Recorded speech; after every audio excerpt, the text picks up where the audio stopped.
took Colonialism and Globalization with Katie Kane. That is a lit course for those of you who don't know. And I took it because word on the street was that you have to take a course with Katie Kane before you graduate. I'm not kidding. You can ask any English major, past or present, and they will tell you this. You just have to. It was one of the most challenging and rewarding and engaging and interesting classes that I have encountered thus far. And this is largely due to Katie Kane. She's passionate, she's intelligent, and she genuinely cares about her students' personal growth and interests. And I have to say, in a time of such unrest, as an individual studying the humanities who is feeling scared and nervous and angry after recent events, I won't name names or specify. It is so reassuring and exciting and inspiring to have someone like Katie to look to. Someone who advocates as an activist, a humanitarian, and a scholar. Someone who does her research, who speaks up, who questions, who says what needs to be said. She takes action. She reads and writes and studies vigorously and encourages all of her students to do the same. So we are very lucky to have Katie here at UM and to get to work with her. And we are really lucky to have her here tonight. Thank you for coming, and I hope that you're as excited as I am to hear what she has to say. So I could go on and on about how much we, and I say this with confidence, mutually adore Katie Kane. But I won't, because that would really embarrass her. And also, you did not come to hear me talk, because I could talk forever. So just a couple of quick reminders. Please take this time to silence any electronics as you do. And also, when you walked in the door, you got a raffle ticket. Hang on to that. At the end, we're going to have a raffle, and we have a prize of, I think it's a $25 gift card to the bookstore. So that's cool, so you should stick around for that. And then at the end, as time permits, we're going to have a quick Q&A with Katie, so you should stick around for that too. Yeah, and if you're curious about Mortarboard at all, please stick around to talk to us for that as well. So the point is that you should stay after the lecture is over and talk to us. All right, I'm going to stop talking now. Without further ado, here is Miss Katie Kane.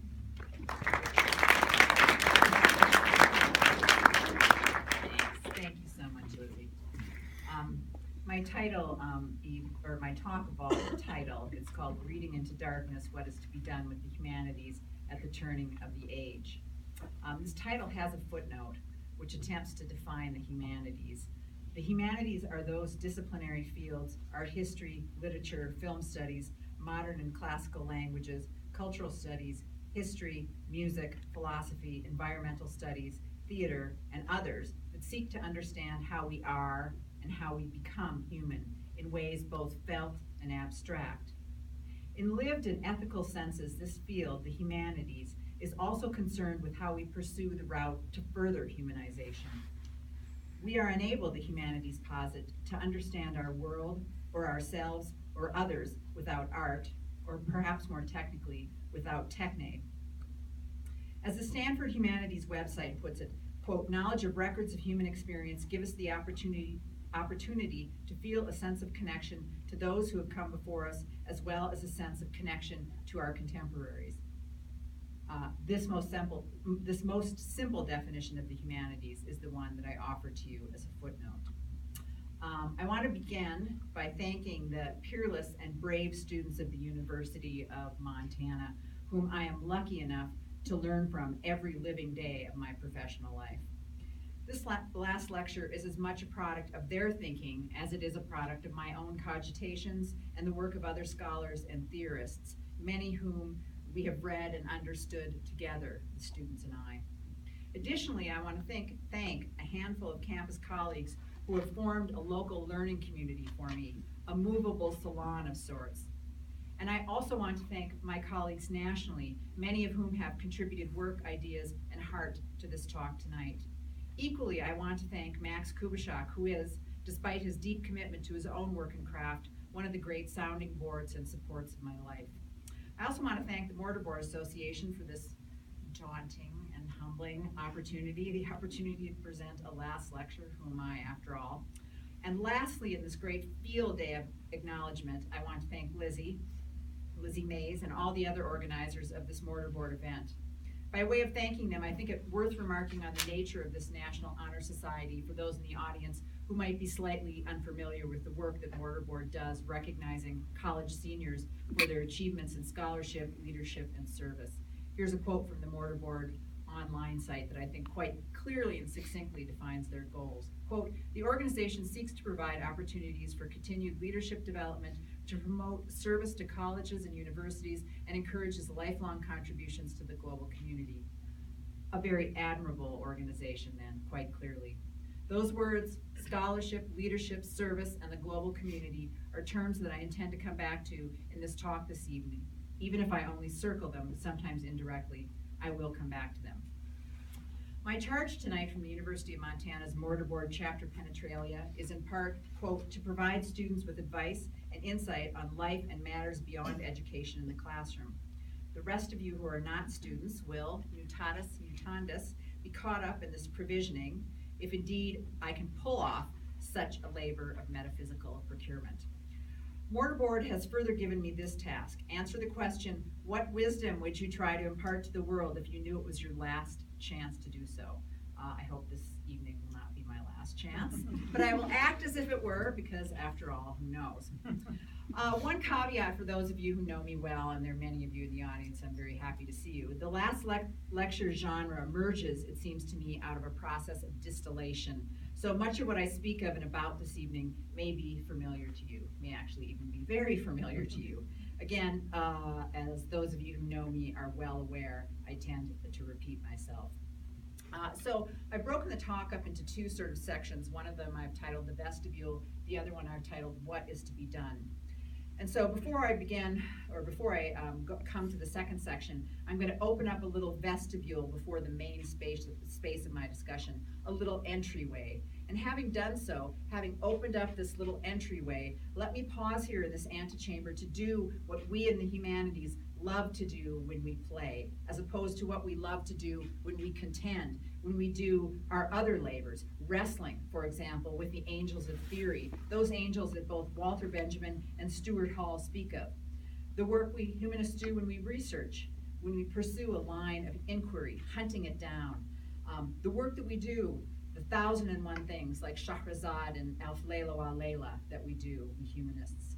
And I am speaking to you tonight as a humanist, by conscious choice, as a member of the field we call the humanities. Although I remain wary of labels, I feel it necessary to so identify with what is a profoundly embattled discipline at many American universities at this precise moment in time, or I should say collection of disciplines. And it's in crisis at just this moment in time when, in a cruel twisting irony, the field, if I can call it that, seems to be most needed. So then let me talk very briefly in this antechamber about the play of the humanist intellectual in the antechamber of research work. One of the things we do in the great game of interpretation and reading, research and probing, writing, a game of great significance and consequence, one of the things we do is etymological study. The historical reading of words, the deconstruction of them, the cracking open of their carapaces.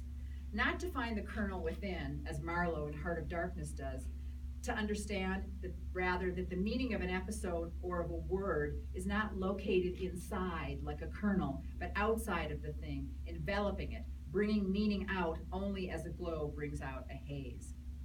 To say more about this play of etymology and to make it a little bit more solid, and to say something more about its importance to the humanities, let me speak briefly of the great Welsh Marxist and cultural critic Raymond Williams. Williams made of etymology a critical tool for analyzing the Anglophone Western world. He enacted a scrutiny of Western culture and society through an analysis of the nature and history of its ordinary words. Williams probed words for their origin and their shifting meaning. He tracked the great fierce political struggles that were and still are waged over the definition of words. Words such as art, bureaucracy, culture, educated, management, masses, nature, originality, radical. We're still in the vestibule of the talk, dear Tristram Shandy's. If anybody catches that stern reference, then extra points to you. If not, I'll explain it in the Q&A. But so let me just pause over that final word in the list there, radical, and following William's example, explore its meanings. Originally, in its post-classical Latin context, radicalis meant relating to or forming the root, the original or primary source. That's the 5th century. Radical meant of or connected with the root of a plant, 13th century British sources. Radical meaning fundamental, vital, principle, as of a bodily organ or function, 14th century, again British. And as late as the 16th century, radical meant of or belonging to the root of a word. William's entry in keywords on radical is brief but instructive, tracking the term's shiftiness from the early 19th century, where intellectuals like Emerson used it to denigrate the radical mob, to the late 19th century, where radical, especially with the capital letter, was almost as respectable as liberal. As William says, use of the 20th century, and now in the 21st, was more complicated. Radical, with or without the capital, continued to be used of the more vigorous elements of liberalism, and more generally to indicate relatively vigorous and far-reaching reforms. As such, it has often been contrasted with the dogmatic. It has also been widely used in its older sense as in radical re-examination. Two further uses have complicated the term radical. There is the now common use in the phrase radical right, either to indicate extreme right politics, extreme right-wing politics, or alt-right politics, or more strictly to indicate active policies of change of a right-wing kind as distinct from a more conventional conservatism. Radical, as a term, seemed in the 20th century and now in the 21st to offer a way of avoiding dogmatic and factional associations while reasserting the need for vigorous and fundamental change. Williams says that it is interesting that the old phrase radical reform has been split into the contrasted radical and reformist within the radical movement, while elsewhere radical, twinned with militant, does service as a contrast with moderate, a much more preferred term, right? Radical versus moderate, which in practice, moderate, is often a euphemistic term for everyone, however insistent and committed, who is not a radical. This truncated overview of Williams' etymology of the term radical might help us then to engage with the rise of the radical right, or to understand why it is that to be called a radical in both academic and social circles is not to be understood as concerned with roots or with reformist change, but merely to be an instance of what Judith Butler would designate the uninhabitable subject position, to be the opposite of all that is institutional or official, all that is deemed rational, all that is deemed of value. To identify as radical in the academy, unless you're Noam Chomsky, is to enter the arena of the abject, the worthless. It is worth noting that the field of statistics would not be able to do this necessary historical or interpretive work with the etymology of the term radical, as Williams has done, nor would any assessment document or any STEM grant. Not alone, they would not be able to do that work. They would need the research, writing, and interpretive skills that characterize, but are not, of course, exclusive to the humanities. Those fields would need to join forces with the humanities to truly understand the human world. Okay, so to end my brief dalliance with Williams, I would note that he is famous for saying that the surpassing confidence of any particular use of a word within a group or within a period is very difficult to question. Williams understood how strongly humans commit to labels and identifiers. I take it in light of his observations, the job of the humanities scholar is to do the work of the difficult questioning of the pious terminology of culture and society, including the rhetoric itself that it itself uses. So questioning the pious terminology of culture and society, including its own rhetoric. Moreover, it is the task of the humanities to be truly radical, for as Williams says, To be truly radical is to make hope possible rather than despair convincing. I'm asking here for a humanities of the early 21st century that takes seriously the radical in its project of radical reexamination of what we study and how we study, exploring what it means to want change in a republic with roots, radicalis, that are strong and solid, even if only so in imagined, textual, never extant, or still eminent cultural form. If, as an instance, we read and research the treaties the United States has with native sovereign nations, if we read the history of Enlightenment revolutions, including that of Haiti, along with our own, if we looked back to some of the roots of the socius we inhabit, we would find routes out of our own troubling present, about which character more in a moment. Extending Williams' etymological imperative for the study of culture to find hope and to quell despair for the sake of understanding and making life, understanding and making it, I want to linger here in the vestibule a bit more before taking up the matter of the second half of my talk. And again, those of you who know me know that I do like to linger. So, will this talk begin? Yes, it will. I want to extend Williams' work, his imperative, by turning to the word vestibule itself. Vestibule, which is of uncertain Latin origin, can be said to refer to the enclosed or partially enclosed space in front of the main entrance of a Greek or Roman house or building, entrance court or forecourt. The vestibule is that place where you tarry before entering the main space, either for talk or to arrange things, taking off muddy boots and such. That is the use value of the modern vestibule.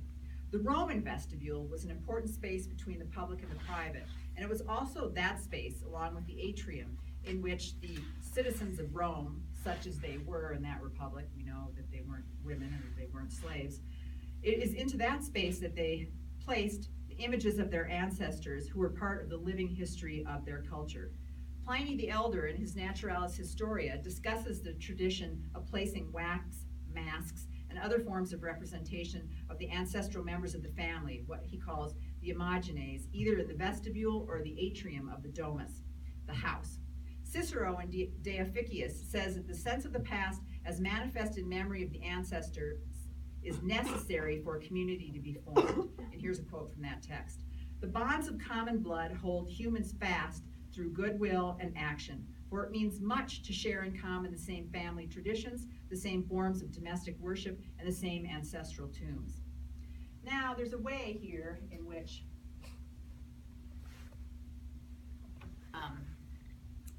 Cicero can be read as a kind of nationalist, right? As a sort of keep Rome great or make Rome great again, jingoist. He can even, with all that focus on blood and soil and, family, he can be read as a proto-fascist almost. I reject this reading, and I choose to understand, to radically re-examine Cicero, not as arguing for a nationalist tradition in which the imagined community is held tightly together by some funerary variant of Benedict Anderson's current capital. I choose to understand him as arguing that notions of humanity held in common, rooted in goodwill and action, and in the traditions of chosen family and friends, is the shared space of community where life is made. Indeed, I understand Cicero best tonight through and with words taken, stolen, as she would want me to do, from Gloria Anzaldua's How to Tame a Wild Tongue. Pliny, Cicero, and Anzaldua. Yes, as a student of art and culture, as a member of the professional intellectuals uncomfortably but resolutely housed under the disciplinary designation of the humanities as that person, I am not afraid to put these thinkers together, to put them, as it were, in bed with one another, to practice radical intersectionality and the promiscuous citation in precisely the same way outlined by University of Arizona's Adela Licona in her manifesto for the Institute for LGBT Studies. In How to Tame a Wild Tongue, and the answer to that project, especially with Brigitte Sharma sitting in the front row, is that you cannot. Anzaldua says this about family, about friends, about the bonds of commonality in history. She says this about blood, in the sense of blood that is freely shared and blood that is given, spilled too, whether justly or unjustly, at Standing Rock or in the violence of taking black lives. She says this about those bonds that hold human beings together in action and in good works. Dime con quien andas y te diré quien eres. Tell me who you walk with, and I will tell you who you are. who I am and who my students have been with me, at least from time to time, is directly traceable to the mask of my father that is prominently displayed in the vestibule of praxis and affect that fronts my own personal, intellectual, and professional domus. I'm deviating. And again, probably people could have predicted this. I'm deviating briefly into the personal here for a moment, but I believe all good humanists must do this. I can tell who I am by my friends and by the imagines of my ancestors, some of them the chosen forebears of my research, some of them members of my family who came out of the great hunger in Ireland, out of landlessness, and into an America that then was not too happy to greet Paddy at its shore. We do keep repeating the same stories of American exclusion in America, don't we? Here's what my father told me when I was a child. I was Irish, I was Catholic, I was a Democrat. I always sided with the underdog, no matter the cost to me, and I was, or I damn well should be, suspicious of authority. I took my father at his word, but I did what interpreters of human text do, reading and reimagining his words and his work. I had pared away some of the then necessary tribal language of his social philosophy. I have understood that those words, Irish, Catholic, Democrat, which cannot define me now, were the only words he had then in his youth, and in my own youth, the only words he had to say to me this sentence: fight social injustice wherever you find it. It is part of your history, part of your heritage, and part of your inescapable future. I believe that this project my father outlined for me and for all of us, for how many fathers and mothers, how many ancestors, chosen or not, have said the same thing to the once children who we all are here tonight. I believe this project is part of our history as humans and part of the project of reading literature and culture. That is, to say it as clearly as I can, the project of finding home, both for oneself and for others, and the task also of identifying those with whom you will walk in material and intellectual promenade. And art, literature, and culture are the best place to begin the work of finding home. But only if you do it, as my friend Rita Alcala from Kingsville, Texas does, sin pelos en la lengua, an idiomatic Chicanx phrase that means to speak with no hair on one's tongue, to speak clearly, directly, sharply, and with freedom. And as Ansel Dua would say, with a wildness that cannot be tamed. Bart Kane would say, to speak out against injustice and to question authority. So we're leaving the vestibule now and moving into what is to be done. I obviously call the next section of my text, what is to be done. I will say more in a moment about the conditions that make this question necessary, but I want to begin the heart of the talk here with a poem. I began, as I often do, when the subject is complex, with the complexity of poetry. I hate to keep mentioning her, but I think this is a lesson that I've learned even more deeply in conversation with Pravita Sharma. I'm sure that many of my students will expect that I will open with my usual Irish party piece. Some of you have heard me do it in class. W.B. Yeats is the second coming. And I could do that because it's fit for this time, correct? And as fit as it was for its own, but I have something else in mind. I'm going to read Osip Mandelstam's The Age. Mandelstam is from St. Petersburg, just to give you a little sense of who he is before I read the poem. Mandelstam is from St. Petersburg, Russia, in the way that Frank O'Hara and Eileen Miles are from New York. He was born elsewhere, but he came to define that city space. That other territory in which he was actually born was Warsaw, Poland, a Jewish space for him. Mandelstam wrote into and out of the cyclone that was Russia after the revolution. He was banned from publishing by the Stalinist state, and after enduring great physical and psychological torture, he was exiled to the Gulag. Indeed, he died there.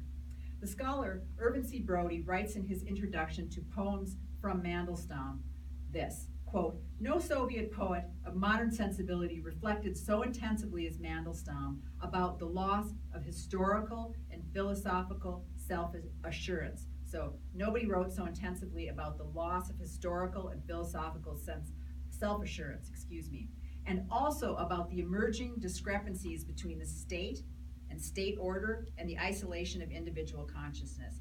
He was chiefly concerned with the preservation of Russia's cultural and moral heritage, and his best poetry attests to the survival of art and consciousness at a time and place when both seem to have have the flimsiest chance of remaining alive. I will remark here on the resonances of this description of Mandelstam and his age with our own epoch only by way of repetition. He was concerned with the preservation of cultural and moral heritage and with the survival of art and consciousness at a time and place when they seemed to be under grave threat, both nationally and locally. I will read the poem and then I will begin the work of an exegesis of a social, aesthetic, moral, exhortatory, and transhistorical sort. Excuse me. Take a little sip of water. Maybe that'll slow me down a bit too.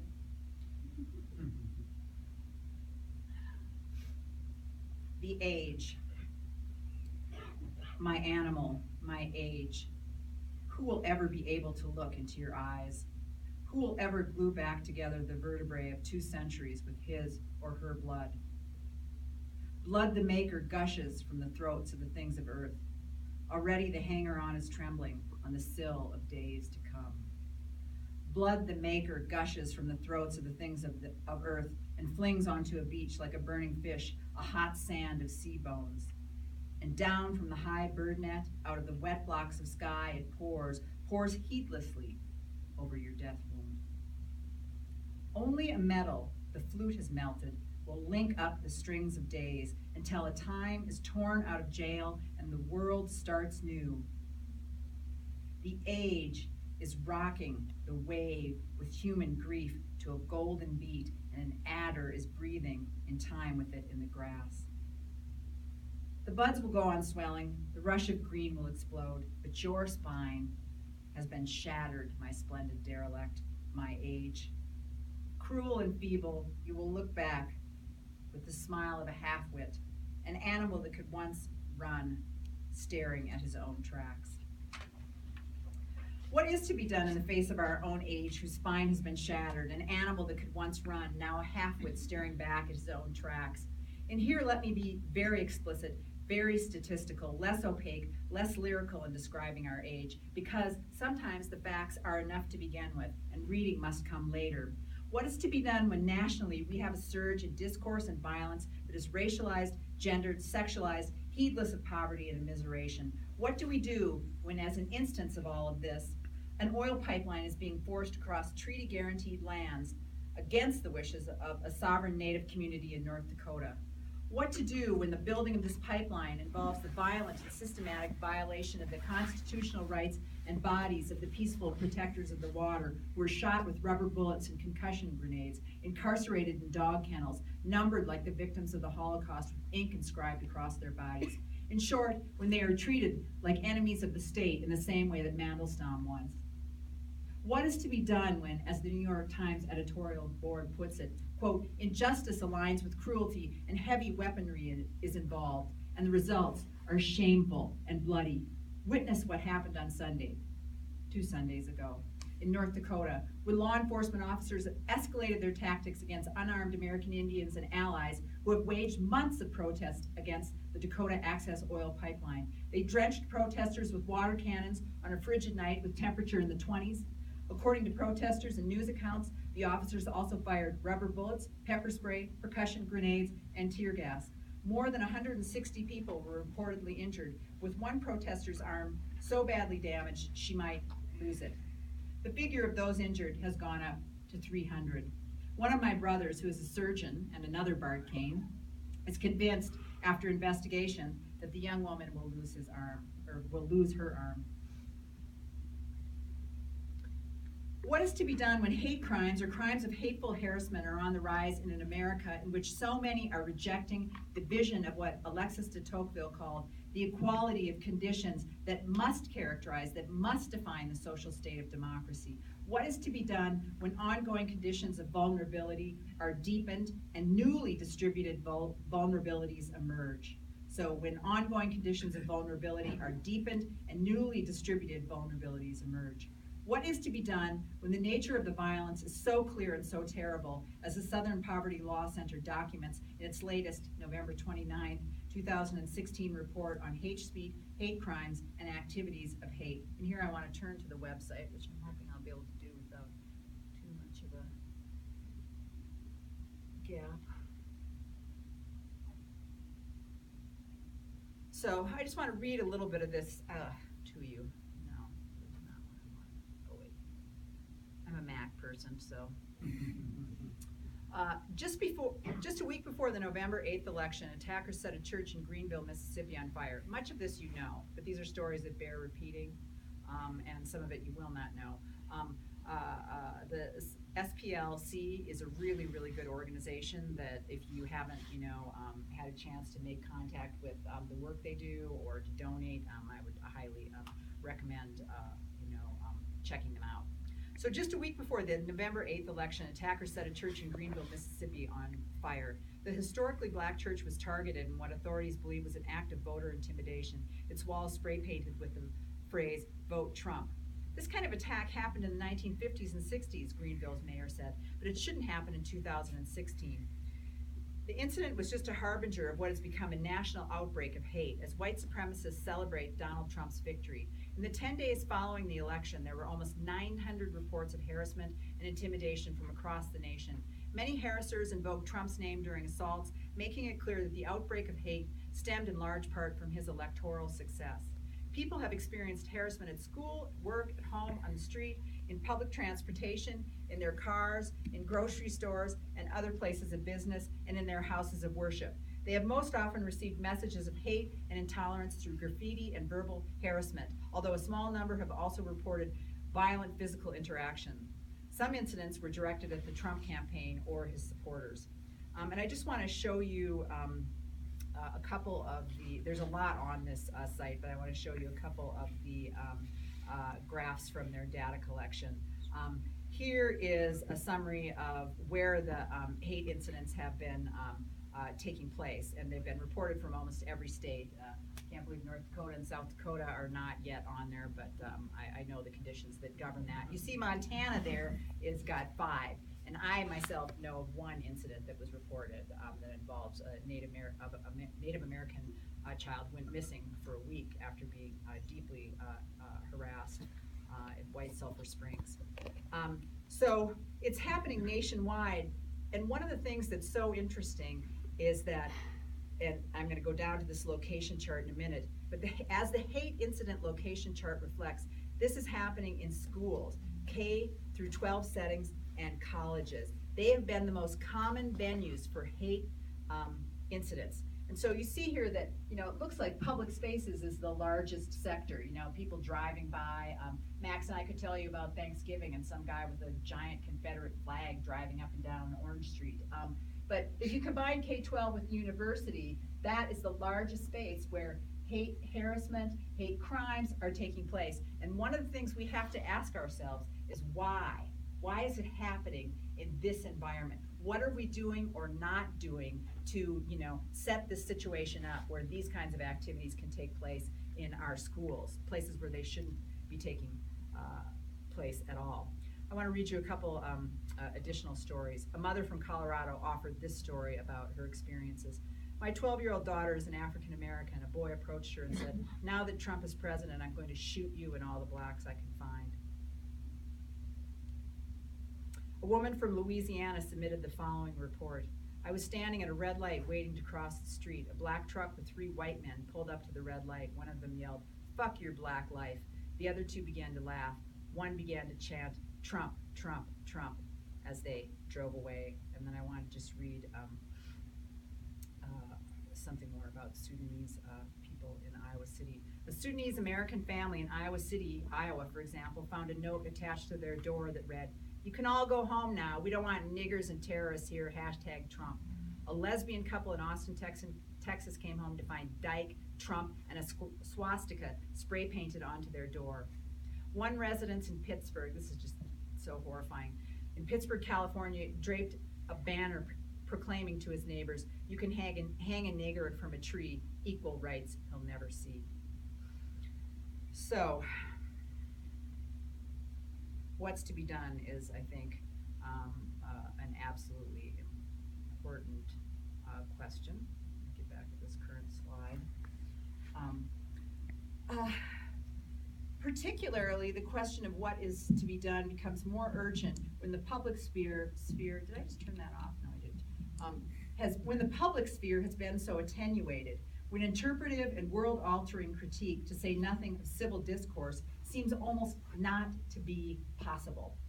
And when the most flexible tool the Academy has for the production of critical citizens, the humanities, that intellectual space where one learns, among other discipline-specific practices, where one learns valuable lessons concerning public engagement, how to do it with the global community, how not to do it, and with the world, in order to both change and or preserve those worlds, not merely to study them, but to preserve and change them.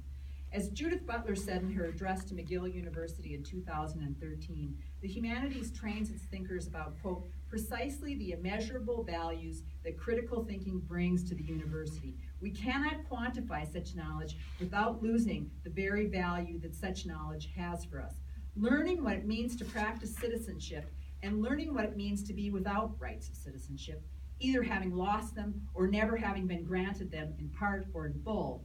Learning, in other words, what it means to live in the shattered world of non-recognition and how best to counter it ethically, legally, and politically is the job of humanities.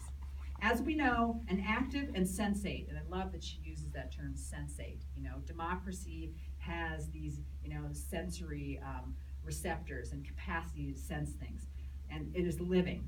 An active and sensate democracy requires that we learn how to read well, not just text, but images and sounds, to translate across languages, across forms of media, ways of performing, listening, acting, and making art and theory.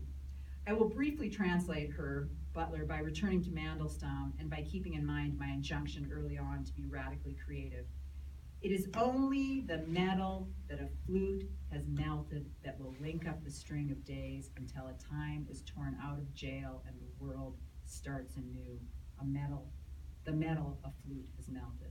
And all of this that I've been talking about, the humanities, this tradition of critical thinking, the flute that melts metal, this disciplinary history is being thrown away by an increasingly corporate university where cash is king and the administration at its highest levels lives in what is truly an ivory tower, unwilling to listen to the input of faculty or students unless that is mediated by the most arcane and business-oriented models of communication through bureaucratic forms or highly structured committees whose members are handpicked or at the very least vetted by the administration.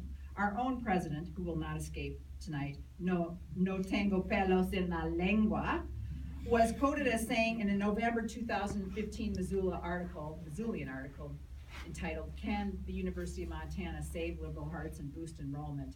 He was quoted as saying that students are not attracted to the humanities the way they were in the past, so those programs will likely be adjusted. Here is another direct quote from President Engstrom. "They are the programs that are struggling with enrollment. And yes, there is a correlation there with the humanities, and I'm deeply disappointed that this is the case in our country today," Engstrom said.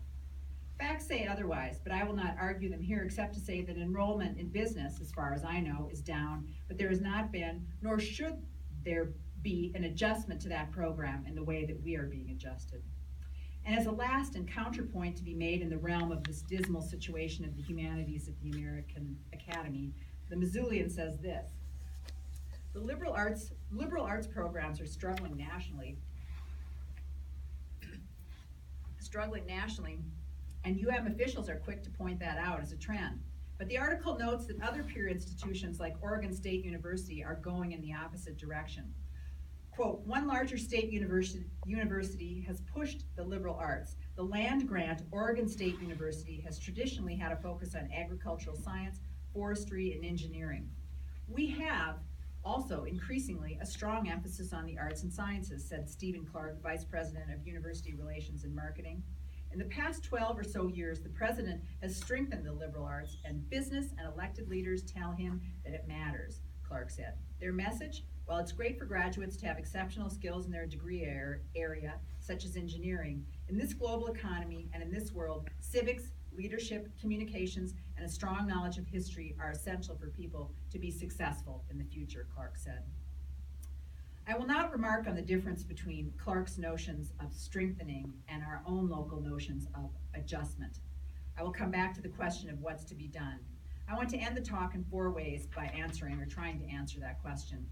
I'll tell you a story from a recent academic conference in the humanities that I traveled to. It was a conference, the American Studies Association conference, started by minority scholars in the 1980s. people of color, as well as queer scholars, in order to counter the authority of official humanities conferences. So I'll tell you that story. I'll offer you one analytic angle on the question of how to knit together the divided vertebrae of our social order. And then I'll offer you a modest, not really Swiftian, there'll be no Irish babies in this talk tonight. I'll offer you a modest plan of action, pretty minor in scope and dimension, and one that I've really pulled from dialogue with primarily students and primarily through social media, but also with colleagues as well. And then finally, I'll close with a bit of poetic solace. So this is what happened to me in Denver at the American Studies Association.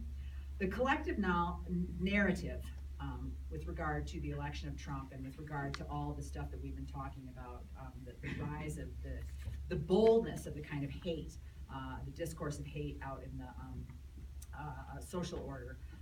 In response to that, the collective narrative of the indigenous scholars, African American, and Latinx scholars who spoke on panels like white possessiveness, property power, and indigenous studies, which was basically on the work of Aileen Morton Robinson, were all quite unitary in their assessment of what is to be done. And the target of their address was really white scholars and white people. So what they said is, get ready.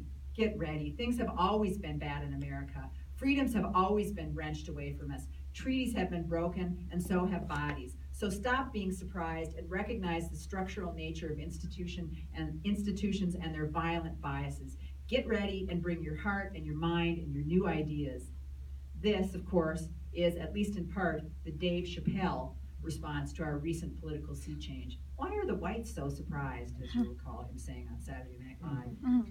I think that we could all take a page from the strong hearts at Standing Rock who perform radical re-examination, among other things, in the freezing cold, who fight the extreme odds of American discipline and punish writ large, and who interrogate and alter their tactics day to day. Study the movement there and understand how to be flexible in your thinking and in your protection of what you value. Learn to interrogate white fragility, guilt, and white inattentiveness. Learn even to say the word white and try to live there in that subject position in ways that are palpable to you. That then is the story that I promised. Here is an analytic take on the matter that we were discussing. Once again, I am going to draw on Judith Butler, but this time I'm going to take from her magisterial work on American affect in the post-9/11 period, Precarious Life, the Powers of Mourning and Violence, in which she speaks about the role of the humanities in the current age, in which blood gushes from the things of the earth and flings onto a beach, a hot sand of sea bones. Quote, if the humanities has a future as cultural criticism, and cultural criticism has a task at the present moment, it is no doubt to return us to the human, where we do not expect to find it in its frailty, at the limits of its capacity to make sense.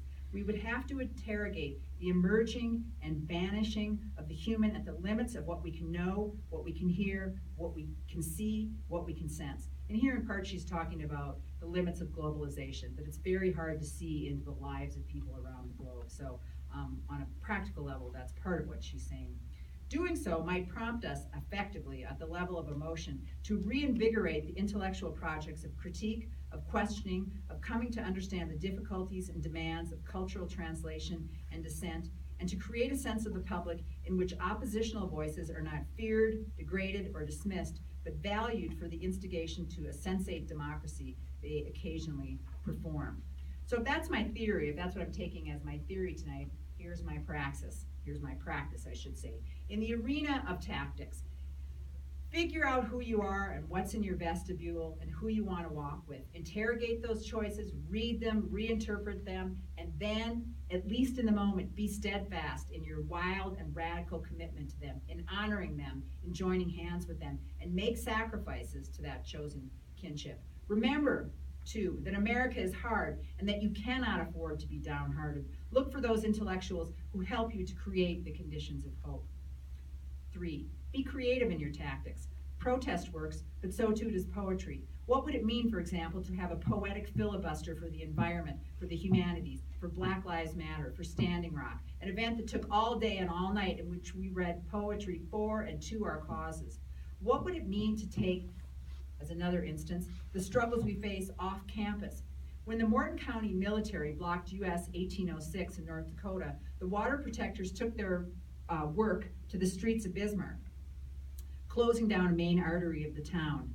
When the campus anti-rape movement of the University of Virginia was confronted by the campus police charging protesters with felonies, effectively ruining students' chances at future educational funding, among other disciplinary outcomes, and thereby effectively chilling protest, the movement took the protest to spaces off campus. This is something I learned at the ASA at a panel on which this young woman, who is the organizer of that anti-rape movement, spoke about the challenges of trying to find new spaces and new places for protest and new practices. Another tactic, practice what the Mohawk scholar Audra Simpson calls the politics of refusal. She speaks of the refusal Indigenous people have made in the face of state violence, but also of a politics of refusal working, quote, in everyday encounters in which we enunciate repeatedly to ourselves and to outsiders, this is who we are, this is who you are, and these are my rights. Refuse the narrative of the humanities and of deep reading as being without market value and therefore without value finally. In the context of the politics of refusal, don't let your intellectual boat ever be fully moored. Don't ever fully land in one harbor. Stay intellectually and politically restless. This reference to the unmoored boat will shortly be made a little bit more clear. In the political realm, as in the academic, focus on issues and not on personalities. We all, like to think, oh, it's this person, or it's Trump, or it's, somebody that I can identify. To focus on personality is to let the new shadowed social media and the cult of the celebrity win, rather than committing to deep reading. Speak up.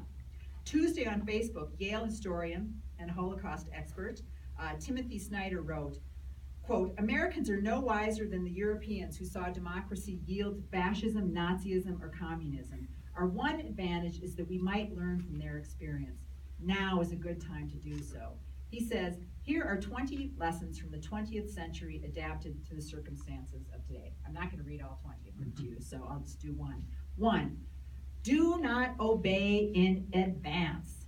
Much of the power of authoritarianism is freely given. In times like these, individuals think ahead about what a more repressive government will want and then start to do it without being asked. You've already done this, he says, haven't you? Stop. Anticipatory obedience teaches authorities what is possible and accelerates unfreedom. I say citizens and members of this university alike must be prepared to be more active, more engaged, more willing to risk, and more open to danger than they have been.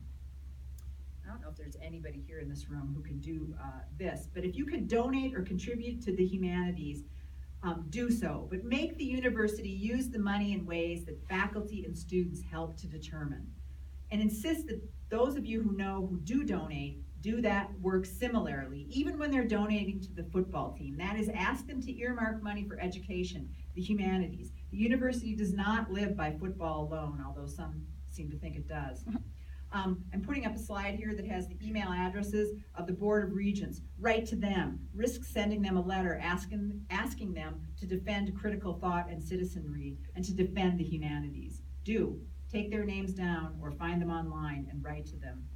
Remember, as Adela Licona's manifesto for the Institute for LGBT Studies puts it, we are bordered, but our inquiry will remain unbound.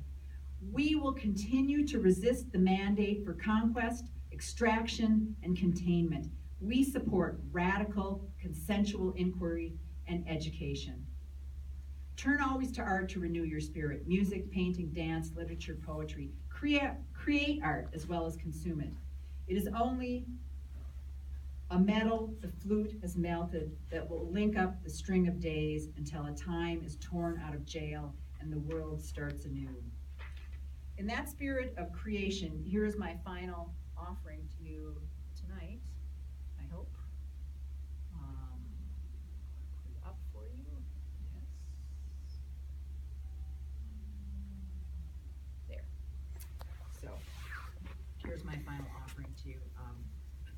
It's a Mandelstam poem, a poem of consolation written in 1920s, in the 1920s, not in the 1920s. It's a decade-long poem. Take, take from my palms to soothe your heart a little honey, a little sun, in obedience to Persephone's bees. You can't untie a boat that was never moored, nor hear a shadow in its furs, nor move through thick life without fear. For us, all that's left is kisses, tattered as little bees that die when they leave the hive. Deep in the transparent night, they're still humming, at home in the dark wood on the mountain, in the mint and lungwort in the past. But lay to your heart my rough gift, this unlovely, dry necklace of dead bees that once made a sun out of honey. Thank you.